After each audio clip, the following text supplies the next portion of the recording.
Fièrement, nous répondons à l'appel du devoir. Pour que les déplacés et les réfugiés rentrent à la maison. Pour que nos enfants reprennent le chemin de l'école. Pour que jaillisse la lumière de la réconciliation entre les peuples, pour le Mali, pour la patrie. Cette voie, nous l'avons choisie, au prix de nos vies. Nous défendrons nos couleurs. Et si nous laissons derrière nous veuves et orphelins, nous vous prions, prenez soin d'eux.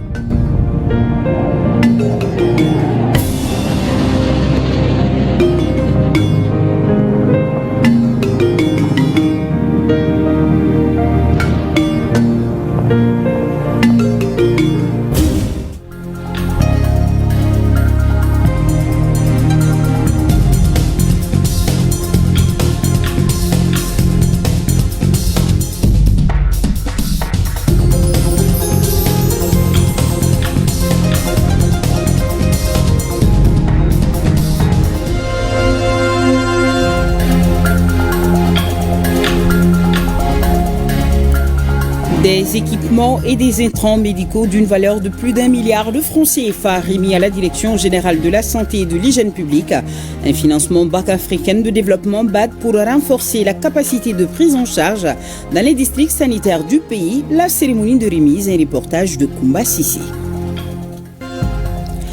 Les soldats de l'économie ne baissent pas la vigilance. Téné à Ségou, ils viennent d'asséner une véritable gifle aux narcotrafiquants saisissant 300 kg de mercure, une saisie opérée au poste de Sekoro en allant vers Bamako. L'équipe ERTM était conduite par Kandesila qui nous fera le point. On se penchera dans ce journal sur l'utilisation des outils numériques par les enfants. Il s'agit par exemple des téléphones portables et des tablettes. L'exposition des enfants trop longtemps devant ces outils numériques conduit à de nombreux dangers d'ordre sanitaire mais aussi psychologique. Nous tenterons d'y voir plus clair avec Aminata Brehima Ouedraouf. Nous sommes vendredi 16 janvier. Mesdames et messieurs, bonsoir et merci de votre présence. Le Conseil des ministres s'est tenu aujourd'hui à Koulouba sous la présidence du chef de l'État, le général d'armée Assimi Goïta. Le communiqué issu du Conseil en lecture sur ce plateau, c'est avec Mahamadou Koné. Bonsoir. Bonsoir. Et c'est à vous. Bonsoir Alou Traoré, mesdames et messieurs, bonsoir. Tout d'abord au chapitre des mesures législatives et réglementaires. 1.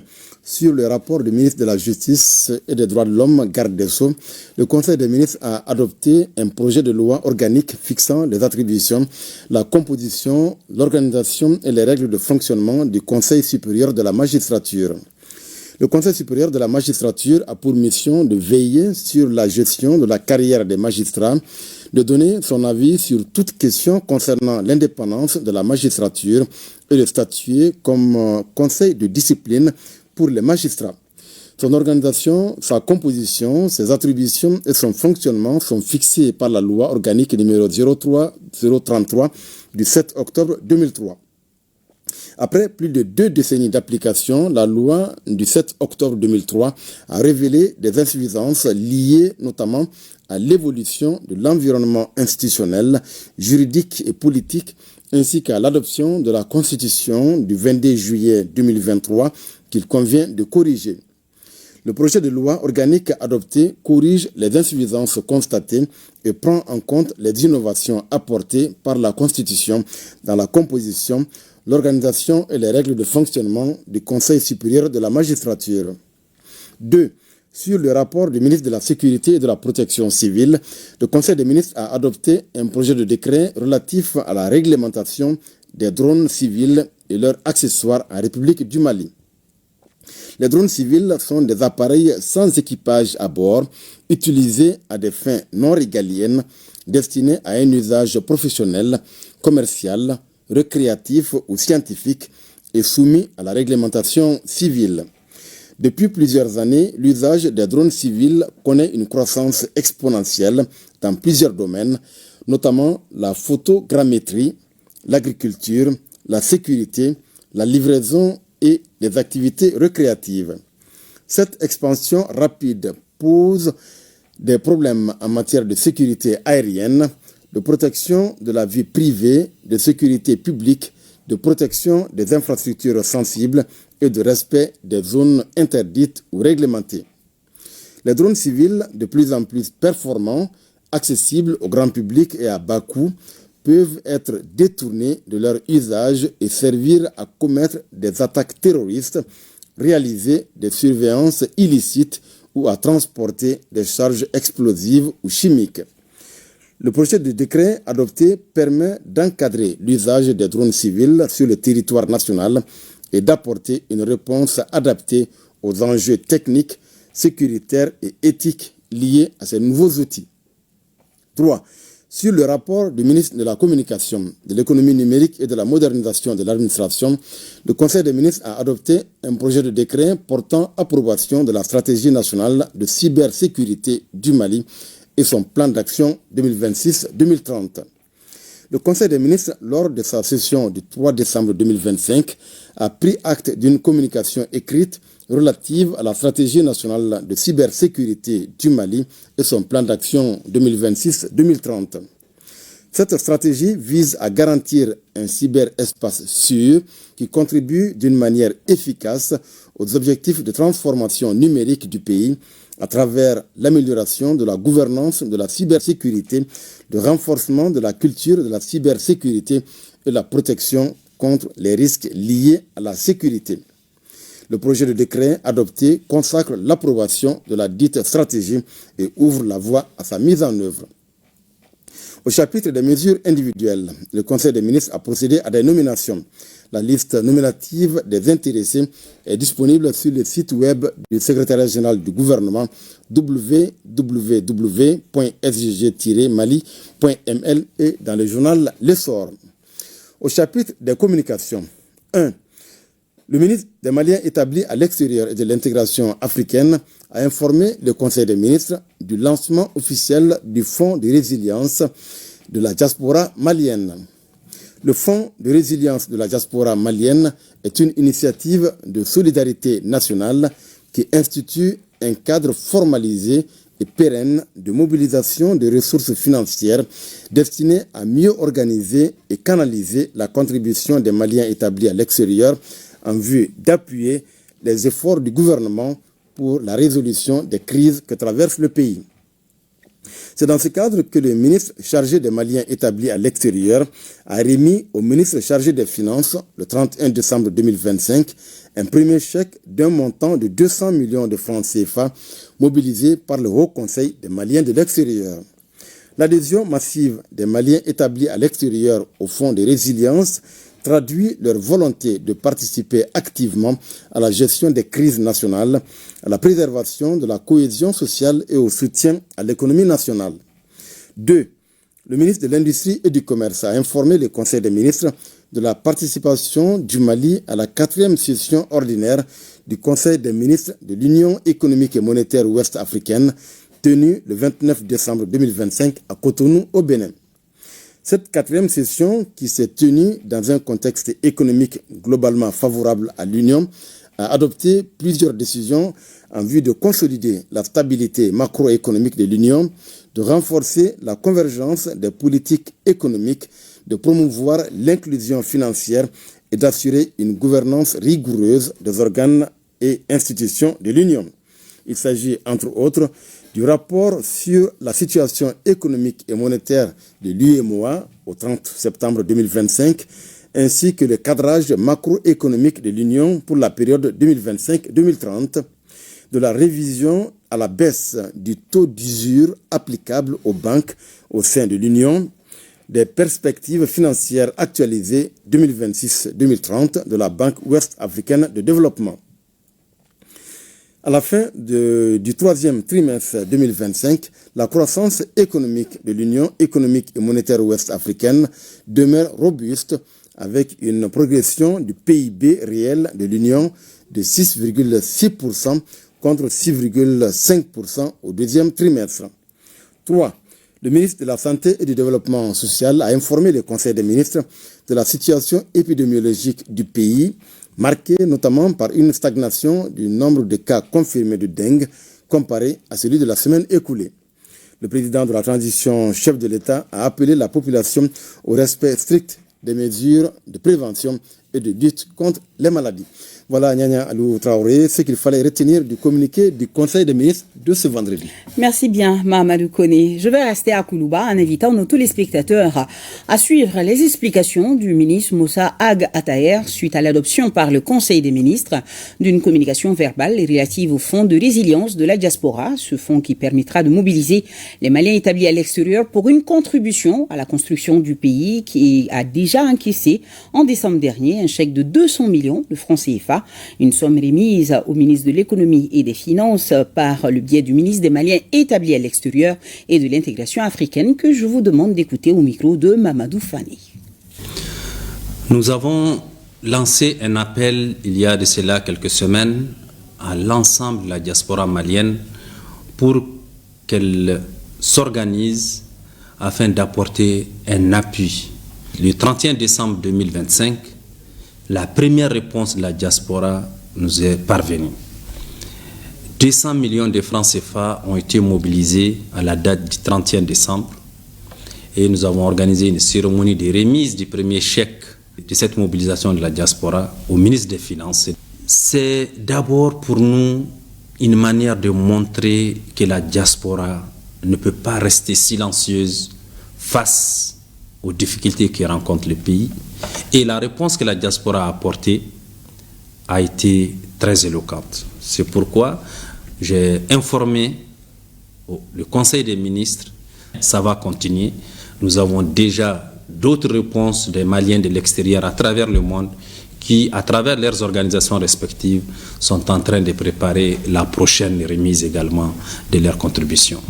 Nous avons choisi une forme simplifiée mais plus réglementée de la gestion de ce fonds. C'est pourquoi nous avons impliqué directement le ministre de l'économie et des finances qui est le dépositaire de ces aspects de gouvernance au sein du gouvernement. Tous les montants qui seront contribués seront remis officiellement devant les représentants de la diaspora au ministre de l'économie et des finances. Au-delà de la contribution financière de la diaspora, nous avons aussi appelé la diaspora intellectuelle à venir accompagner les pays. Et là aussi, la diaspora intellectuelle, à travers le programme Tocten, est en train de répondre à cet appel. Des dizaines de professeurs, de docteurs, de chercheurs, d'intellectuels de la diaspora à travers le monde vont venir au Mali, encadrer des thèses, encadrer des doctorats, contribuer à la formation continue, intervenir dans les universités. Ça également, c'est un appel qui a été répondu. Et dans les prochains mois, la première cohorte d'intellectuels de la diaspora va venir pour justement accompagner les besoins intellectuels, les besoins de formation de notre pays. On va nous rendre à la primature où s'est tenue cette audience. Le Premier ministre recevait cet après-midi le représentant de l'UNICEF au Mali, Pierre Gom. En fin de mission au Mali, est venu remercier le général de division Abdoulaye Maïga pour la bonne collaboration entre l'UNICEF et le gouvernement.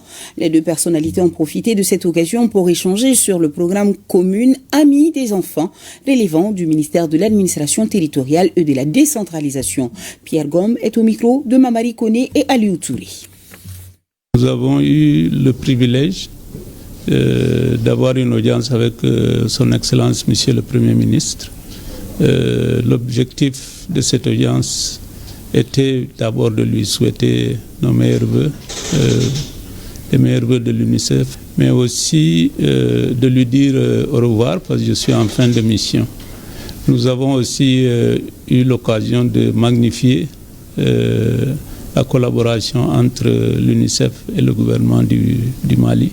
Nous avons aussi parlé de certains programmes, comme le programme commun Amis des enfants, qui est une collaboration entre le ministère de l'administration territoriale et de la décentralisation. C'est un programme qui est financé en grande partie par le gouvernement du Mali. C'est un programme innovateur, un programme accélérateur des autres programmes.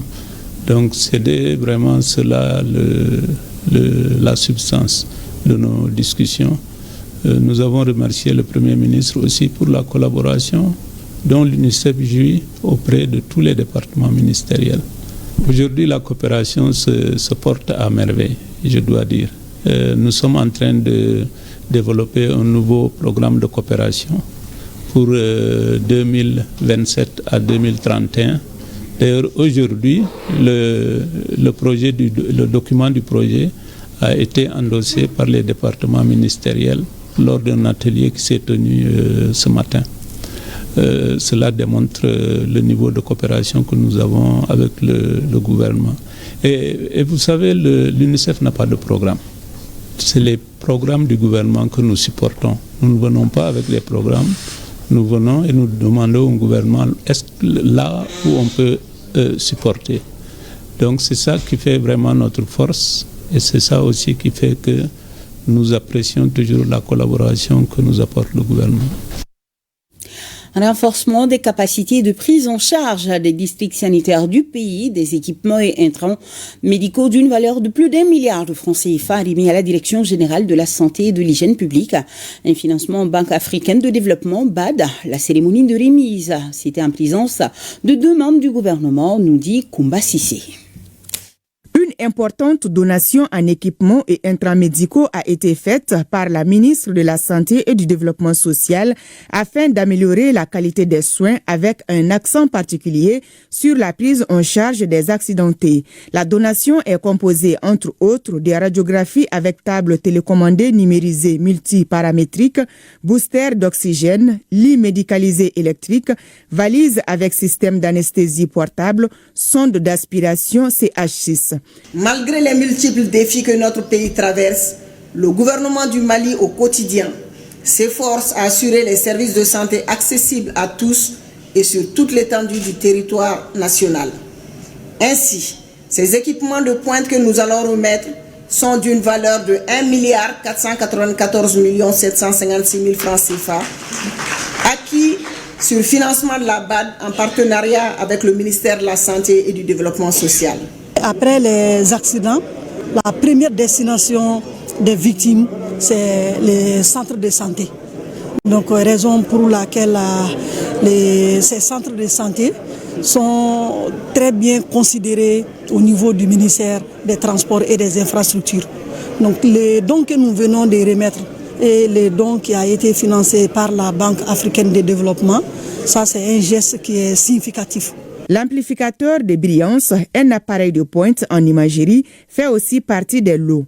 Nous pouvons constater dans le lot 2 amplificateurs de brillance et un appareil crucial en radiologie interventionnelle pour visualiser en temps réel et avec une grande précision les structures internes du corps pendant les opérations, permettant ainsi de guider les gestes chirurgicaux tout en utilisant une faible dose de rayon X pour le patient. Son utilité s'étend à l'orthopédie, à la cardiologie, à la neurologie et à la gastro-entérologie. Au nom de l'ensemble des bénéficiaires, nos sincères et chaleureux remerciements pour cet élan de solidarité. Et par ma voix, nous tenons à vous rassurer que ces équipements seront utilisés avec rigueur, transparence et responsabilité, conformément aux objectifs attendus. Ces équipements et intrants médicaux seront déployés dans plusieurs structures de santé de Bamako et de l'intérieur du pays. 57e session du conseil d'administration de l'ORTM. L'office affiche un nouveau visage et de nouvelles ambitions. Malgré un budget en légère baisse, l'ORTM lance cette année un vaste chantier de modernisation. Il s'agit de la poursuite des travaux de sa grande tour sur la route de Kati, le renforcement de ses programmes en Bamalinkan, priorité également à la proximité au numérique pour répondre aux nouveaux défis de l'espace audiovisuel. La session était présidée par le secrétaire général du ministère de la Communication. Le compte-rendu est signé à Husseini Touré. L'année 2026 est celle de la transformation institutionnelle de l'ORTM. En effet, suite à l'audit organisationnel diligenté en 2025, l'ORTM entame une restructuration profonde à travers la relecture de son organigramme et de son cadre organique. L'objectif visé est de moderniser la gouvernance et de renforcer la motivation du personnel pour répondre aux défis du secteur audiovisuel. Les administrateurs nous ont demandé un audit organisationnel pour voir un peu comment réorienter le fonctionnement de l'ORTM. Et l'audit a été présenté avec le cabinet Link Communication qui a présenté justement les résultats de ces travaux ici en session extraordinaire. Et dans les conclusions, il a été proposé beaucoup d'innovations. Et parmi ces innovations, il y a quand même la direction de l'information qui a été proposée. Il y a le changement de la direction de la radio rurale qui deviendrait la direction des stations régionales. Donc on a demandé aux administrateurs vraiment de voir comment mettre en œuvre les propositions du cabinet. Quant au budget global, il s'établit à 13 490 milliards de francs CFA, marquant une légère baisse de 2,47% par rapport à 2025. L'investissement majeur demeure la reconduction de 2 milliards de francs CFA du budget spécial d'investissement pour la poursuite des travaux de la tour de l'ORTM située route de Kati. Je me réjouis de la reconduction du budget spécial d'investissement BESI porté à 2 milliards de francs CFA pour la deuxième année consécutive. Cet effort illustre la volonté de plusieurs autorités de booster le chantier de construction de la maison de la radio et TV. Le budget provisionnel pour l'exercice 2026 s'élève à 13 490 436 000 francs CFA et repartis comme suit. Les ressources propres sont estimées à 4 654 millions, soit 34,50%. La subvention de l'État est de 8 836 436 000, incluant le BESI, soit 65,50%. Ce budget connaît une diminution de 2,4% par rapport à 2025. Au 31 octobre 2025, le taux de réalisation des ressources propres était de 60%, une tendance en baisse qu'il nous faudra impérativement inverser. L'ORTM adapte sa grille pour renforcer sa mission de service public à travers le renforcement de l'offre en langue officielle bamanankan. La modernisation digitale se poursuit également avec le développement des plateformes numériques pour élargir l'audience.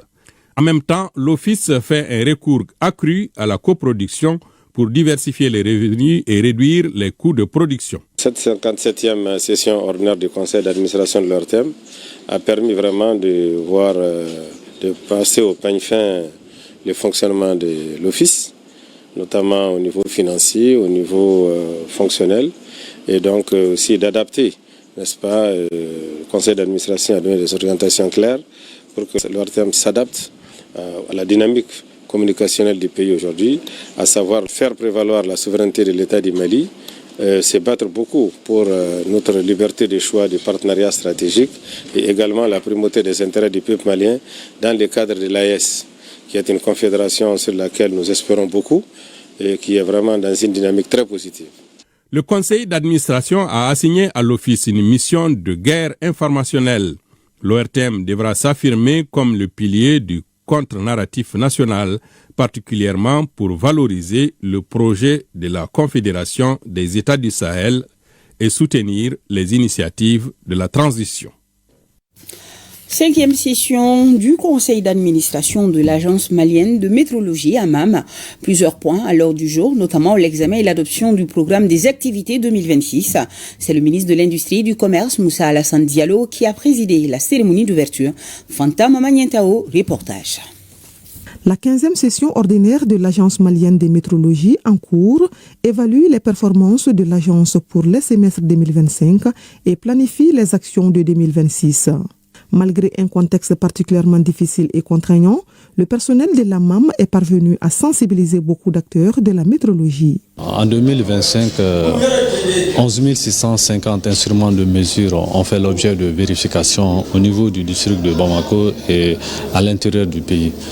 Sur une prévision de 49 activités, 43 ont été réalisées, soit un taux de réalisation de 88%.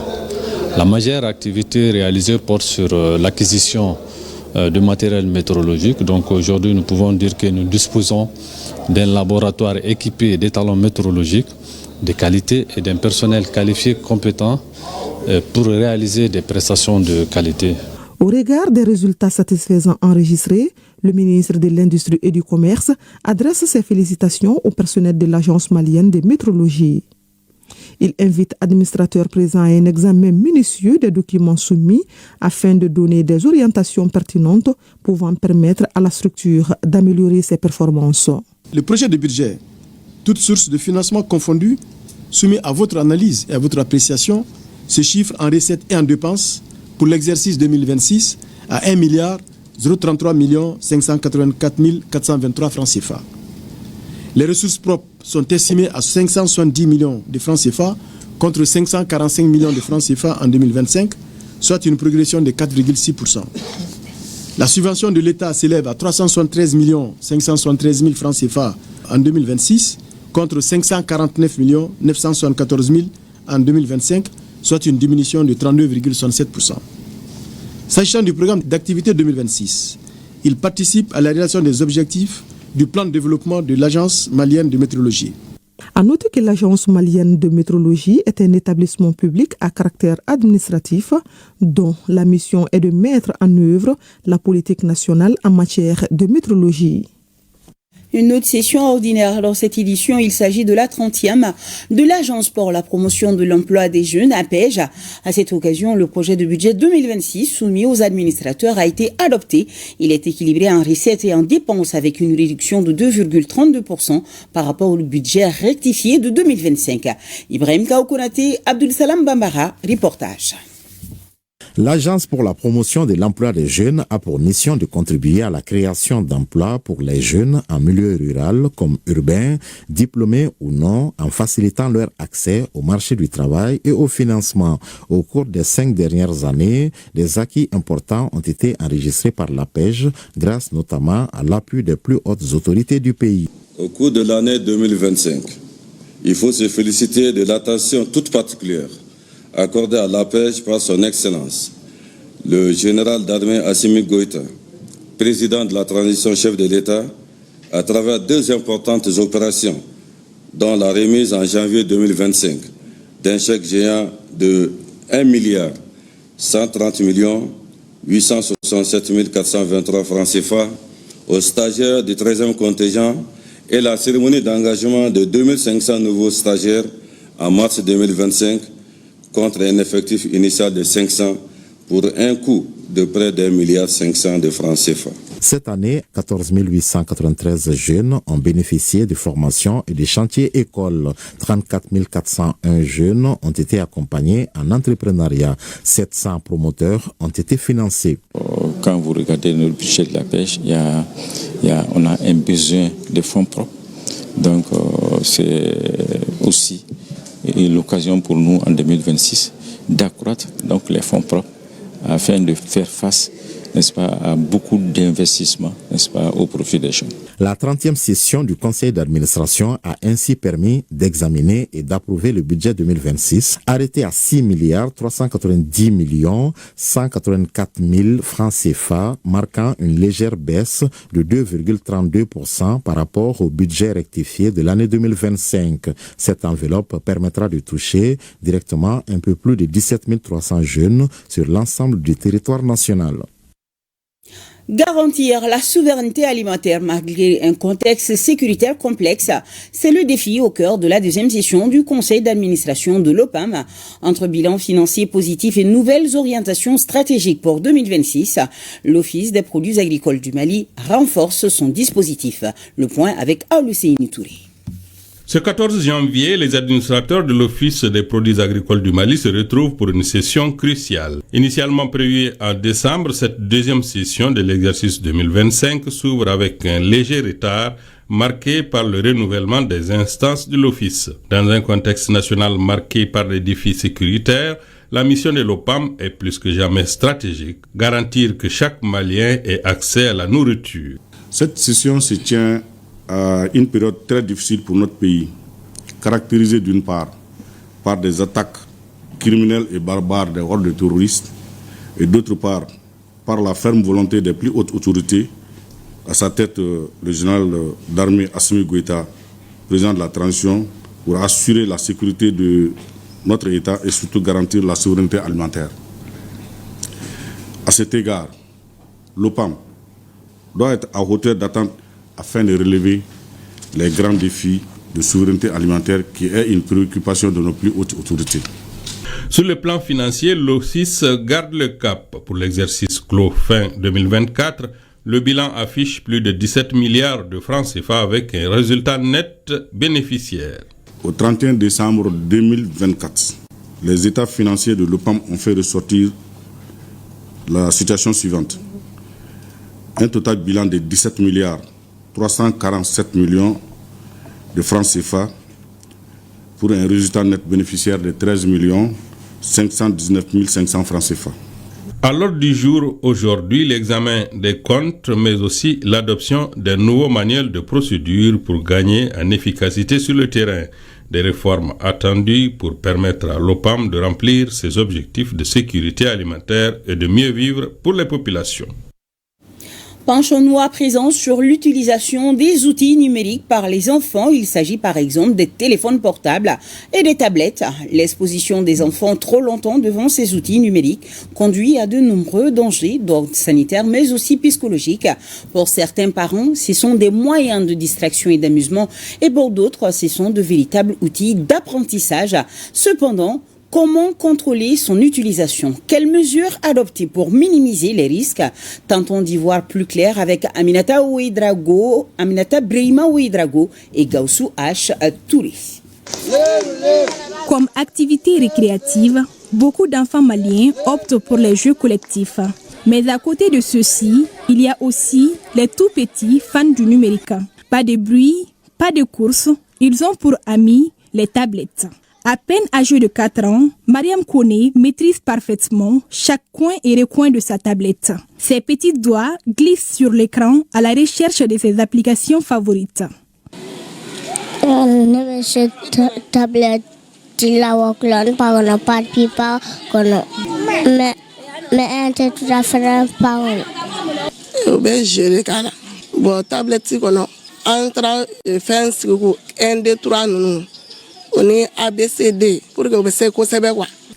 La famille Camara, située à Lafiabougou, fait partie de celles qui sont pour l'utilisation des outils numériques par les enfants. Après l'école, chacun récupère ce qu'ils appellent leur deuxième professeur à domicile, la tablette. Bon,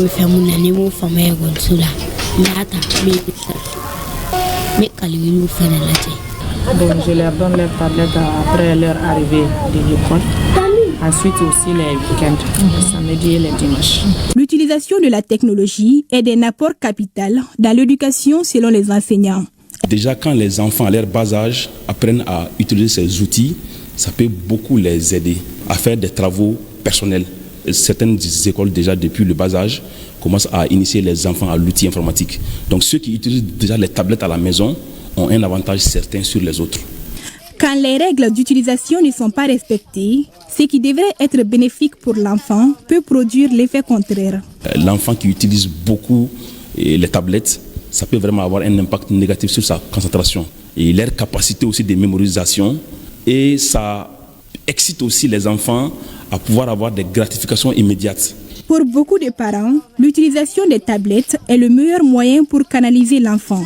Mais la plupart d'entre eux ignorent complètement les dangers auxquels ils exposent leur progéniture. Les enfants qui passent beaucoup de temps sur les écrans, ils seront beaucoup plus sédentaires. Donc ça peut provoquer à ce niveau une obésité qu'on appelle surpoids chez ces enfants. Ceux qui utilisent juste pour aller au lit, ils seront exposés aux troubles de sommeil aussi. Et les difficultés à se calmer seuls. Tant qu'ils n'ont pas ça, ils seront toujours agités. Les yeux sèchent, ils n'ont pas assez de larmes. Donc ça les provoque des petits problèmes, des démangeaisons, sensations de corps étranger, des picotements. Ça peut provoquer de myopie. C'est pourquoi actuellement on voit beaucoup d'enfants avec les lunettes. Il faut que les parents contrôlent le temps d'exposition à ces appareils. Voilà, 1 à 2 heures par jour, ça suffit. Et il faudrait aussi que les parents incitent les enfants à aller vers des contenus éducatifs. Aujourd'hui, il existe plusieurs applications de contrôle parental. Les parents peuvent suivre en temps réel ce que les enfants font avec les tablettes. Les enfants de moins de 3 ans ne doivent même pas accéder aux écrans. Chez les enfants de 3 à 6 ans, normalement, l'enfant ne doit pas dépasser 1 heure de temps sur les écrans par jour. entre 6 ans et 9 ans, ça doit être de façon progressive, mais toujours ça doit être sous contrôle parental jusqu'à 18 ans où l'autonomie peut leur être donnée. À défaut de l'interdire, médecins et enseignants priorisent une utilisation plus saine et modérée des smartphones et tablettes par les enfants.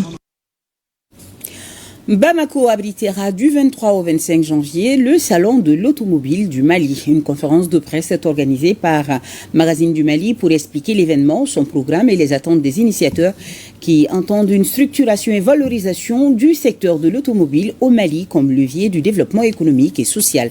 Plus de détails avec Mariam Koni. À travers cette conférence de presse, le rendez-vous a été donné pour le premier salon de l'automobile au Mali du 23 au 25 janvier. Un événement qui entend mettre la mobilité au cœur du développement. Cette idée m'est venue il y a longtemps, depuis 2008. J'ai vu le salon de l'automobile à la télé, je me suis dit qu'on peut faire la même chose au Mali. Vu que le secteur automobile est en pleine ascension au Mali ici, de faire en sorte que et les concessionnaires et les revendeurs et la population puissent vraiment bénéficier de ce secteur. L'événement se veut une plateforme d'échange entre les acteurs pour la promotion et la valorisation du secteur de l'automobile au Mali. Il ambitionne de réunir concessionnaires, importateurs, assureurs et amateurs d'automobiles autour d'une même vision, moderniser et structurer le secteur. Le secteur de l'automobile emploie beaucoup de jeunes, que ce soit sur le plan formel, que ce soit sur le plan informel. Si on n'a pas des gens qui sont dans les mécaniques, et certains sont dans le branding des autos, d'autres dans l'assurance, d'autres dans les prêts immobiliers. Et nous, on s'est dit, on va essayer de réunir tout l'écosystème autour de l'automobile et puis d'en faire un salon qui sera encore plus bénéfique pour le Mali. Et dans ce salon, il y a des thématiques qui seront abordées, notamment le comportement même des Maliens sur la route. Souvent, on veut des voitures, mais on ne sait pas est-ce que c'est adapté dans nos réalités. Les échanges avec la presse ont tourné autour de l'organisation et de la participation d'autres pays africains. Les organisateurs ont assuré, avec l'appui des partenaires publics et privés, de faire de ce salon un événement annuel de référence. Pour eux, le parc des expositions de Bamako sera un lieu incontournable de la technologie de l'automobile du 23 au 25 janvier 2026. Lancement par l'Institut national de la santé publique, INSP, du premier numéro d'un bulletin d'information en santé publique dénommé BSP Mali. Et c'est Ibrahim Kaoukounate qui nous présente ce bulletin. Le bulletin de santé publique au Mali est une initiative portée par l'Institut national de la santé publique, INSP. Il vise à mettre à la disposition de la population un outil stratégique de communication, d'analyse et de diffusion de l'information sanitaire, contribuant ainsi à une meilleure prévention et à une prise de décision éclairée. La publication du premier numéro marque une étape importante. Et ce numéro rassemble les résultats de la surveillance épidémiologique du premier semestre 2025 du Mali, des articles scientifiques issus des ateliers de rédaction organisés, des informations destinées au grand public ainsi que des contributions de nos partenaires engagés dans l'approche Une seule santé. Ce bulletin d'information est le fruit d'une collaboration entre les acteurs du département de la santé avec l'appui des partenaires techniques et financiers.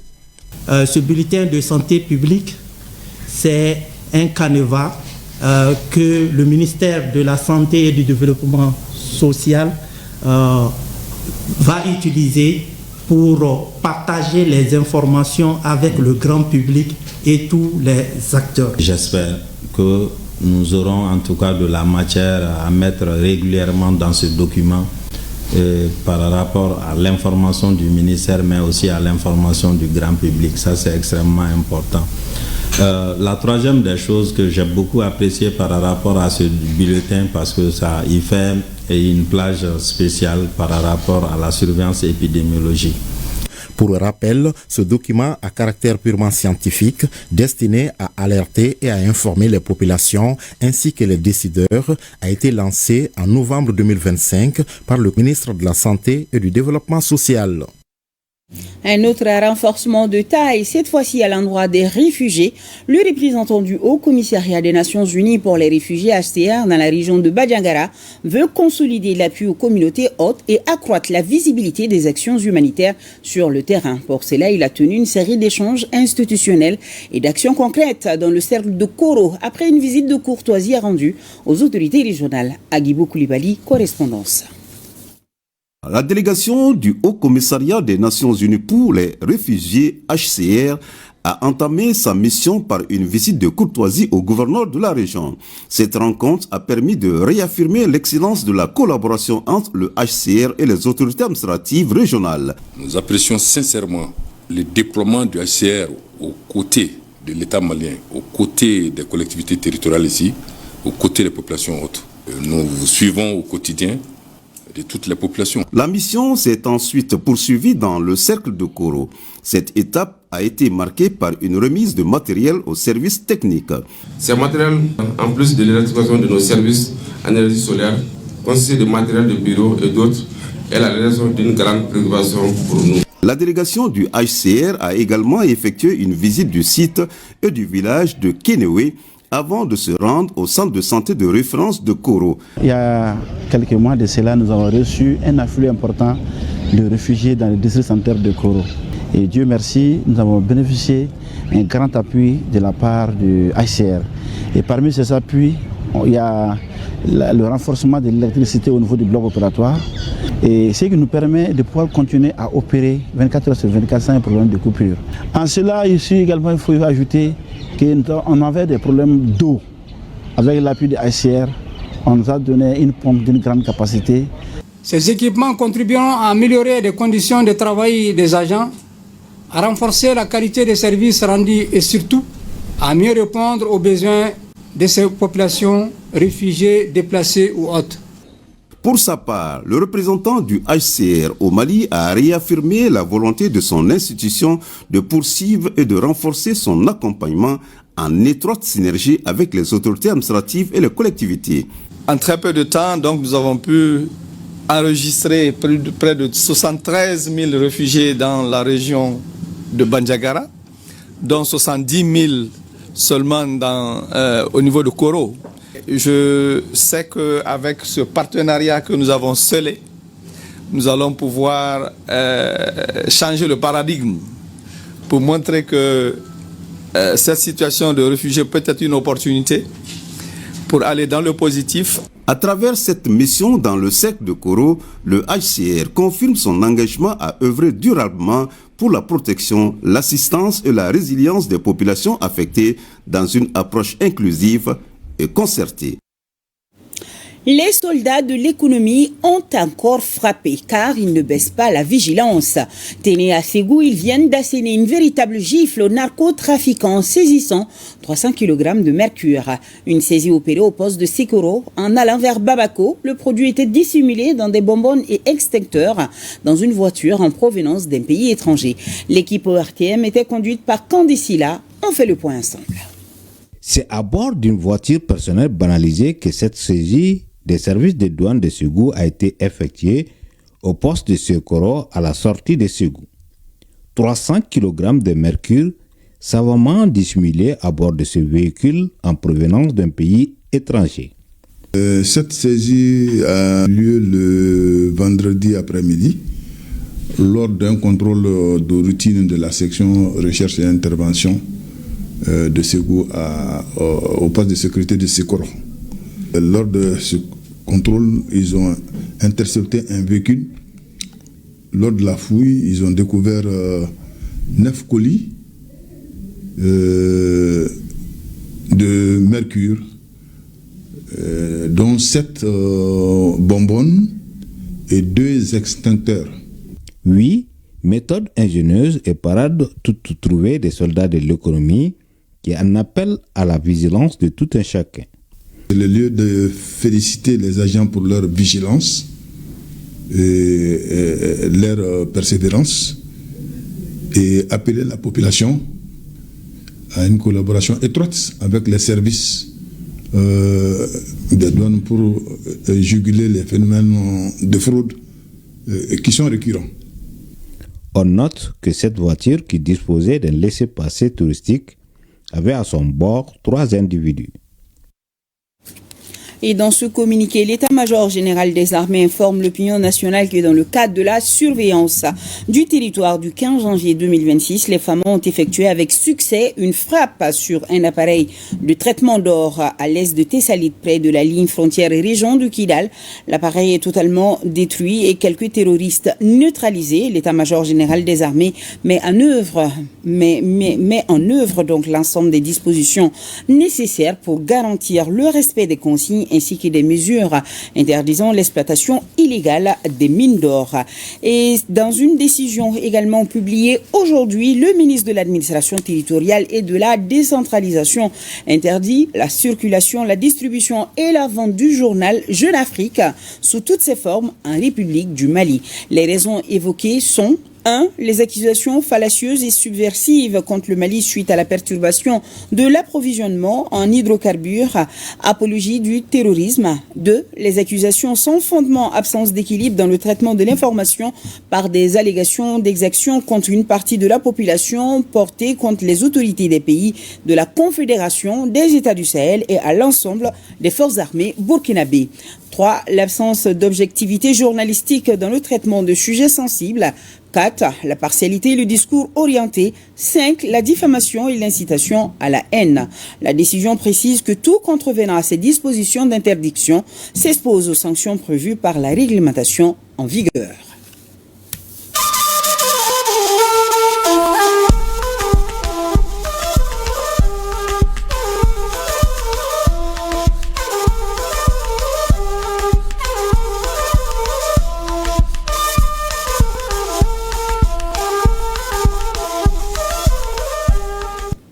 Le chef de l'État, le général d'armée Abdourahmane Tiani, reçoit en audience les membres du bureau national de l'association des chefs traditionnels du Niger. Rachida Seini et Yazi Rabiou nous en disent plus. Avec le président de la République, chef de l'État, le général d'armée Abdourahmane Tiani, les membres du bureau national de l'association des chefs traditionnels du Niger, ACTN, après avoir présenté leur tout nouveau bureau élu lors de l'Assemblée générale de l'ACTN, tenue à Maradi du 10 au 12 décembre 2025, ont échangé sur le maintien de la sécurité, la cohésion sociale et la paix. Nous avons eu l'occasion de présenter le bureau de l'ACTN au chef de l'État, président de la République, qui nous a confortés dans notre rôle et qui nous a encouragés à faire ce que nous avons l'habitude de faire et à faire mieux. L'association des chefs traditionnels du Niger vous appelle à plus de vigilance dans nos comportements de tous les jours. Nous, c'est la chefferie traditionnelle. Nous avons hérité de valeurs qui nous appellent chaque fois à être au devant de nos populations et à les prévenir pour qu'ensemble nous puissions faire face. Le bureau national de l'association des chefs traditionnels du Niger, présidé par l'honorable sultan d'Agadez, son Altesse Oumar Ibrahim Oumarou, s'engage ainsi à œuvrer davantage aux côtés des autorités de la refondation pour le bonheur et le bien-être de la population nigérienne. Première journée scientifique du centre hospitalier universitaire de Tengadogo du 15 au 17 janvier 2026. Le centre hospitalier sera un cadre d'échange et de partage d'expériences entre étudiants, praticiens, cliniciens et autres acteurs du domaine de la santé. Zidilarehian et Isiakanana, reportage. Innovation médicale et souveraineté du Burkina Faso. C'est la thématique au cœur de cette toute première journée scientifique du centre hospitalier universitaire de Tengadogo. 3 jours d'échange et de partage d'expériences entre ces praticiens hospitaliers, cliniciens et tous les acteurs gravitant autour de la santé pour réfléchir à une médecine burkinabé plus autonome au service des populations burkinabées. Près de 90% des pathologies cardiaques qui nécessitent une évacuation santé hors du territoire national sont aujourd'hui prises au charge au Burkina Faso. Il en va de même pour la transplantation rénale que nous sommes en train de mettre en place, qui permettra par exemple de prendre beaucoup de Burkinabés qui souffrent d'insuffisance rénale terminale. Et je crois qu'effectivement nous sommes dans la dynamique. À travers ces journées scientifiques, le CHU de Tengadogo pose les bases d'une dynamique nouvelle faire de la recherche et de l'innovation médicale un véritable levier de souveraineté nationale. Pour un développement harmonieux et durable du secteur de la santé, la qualité du management est une donnée capitale. C'est pourquoi la question du management innovant sera débattue durant ces journées avec en ligne de mire la mise en place d'un incubateur au sein de votre hôpital. Aussi, un domaine important est l'intelligence artificielle, qui est un bon outil d'aide à la décision et à la recherche. Pour en profiter pleinement, encore faudrait-il en cerner tous les contours. Des journées qui vont également permettre à des patients d'avoir accès à des soins spécifiques grâce à l'accompagnement de la République de Turquie et du groupe Coris, qui annonce d'ailleurs une allocation de 200 millions de francs CFA pour la prise en charge des personnes vulnérables.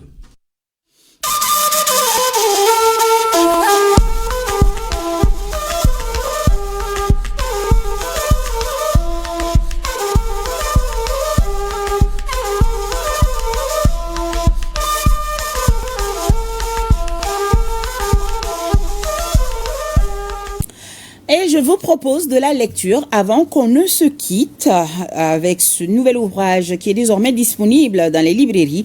Quel financement pour l'enseignement supérieur public au Mali, publié aux éditions L'Harmattan Mali, signé Adama Traoré, docteur en économie de l'éducation de l'Institut de pédagogie universitaire du Mali.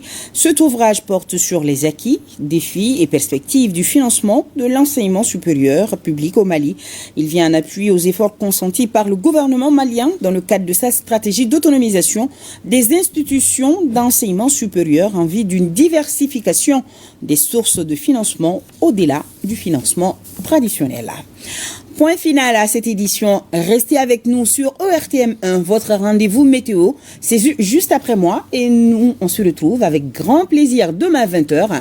Et un grand merci à nos téléspectateurs de Bankoni, de Korofina, Djelibougou Doumanzane et de Boulkansobogo. C'est en commune 1 du district de Bamako. Bonsoir à tous.